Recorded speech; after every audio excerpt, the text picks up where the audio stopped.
क्या कभी आपने सोचा कि चुनाव में मुद्दा सड़क, बिजली या रोजगार नहीं बल्कि मछली भात तक बन जाएगा।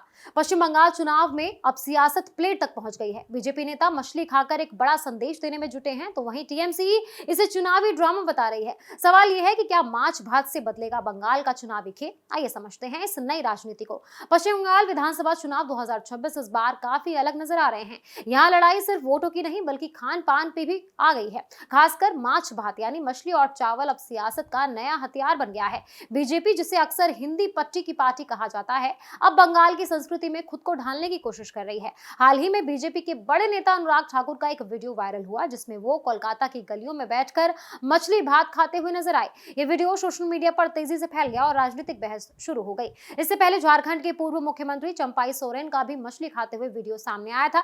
इसके अलावा कई बीजेपी नेता जैसे शुभेंदु अधिकारी स्थानीय कार्यकर्ताओं के साथ बैठकर माछ भात खाते हुए दिखे थे। बीजेपी के कुछ उम्मीदवार तो मछली लेकर घर घर प्रचार करते हुए नजर आए, जिससे यह साफ हो गया है कि पार्टी इस बार फूड पॉलिटिक्स पर पूरी तरह फोकस कर रही है। दरअसल टीएमसी और मुख्यमंत्री ममता बनर्जी लंबे समय से यह आरोप लगाते रहे हैं कि अगर बीजेपी सत्ता में आती है तो वो बंगाल के खान पान पर रोक लगा सकती है, खासकर मछली और मांस जैसे खाद्य पदार्थों को लेकर।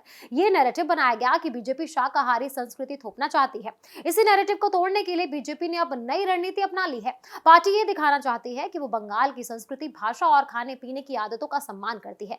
यही वजह है कि नेता खुलेआम मछली खाकर ये संदेश दे रहे हैं कि वो बंगाल के लोगों के साथ खड़े हैं। राजनीतिक जानकारों का मानना है कि एक सोची समझी रणनीति है। बंगाल में मछली सिर्फ खाना नहीं बल्कि पहचान का हिस्सा है। यहाँ माछ भात लोगों की रोजमर्रा की जिंदगी और संस्कृति से जुड़ा हुआ है। ऐसे में अगर कोई पार्टी इस पहचान से जुड़ने की कोशिश करती है तो इसका सीधा असर चुनाव पर पड़ सकता है।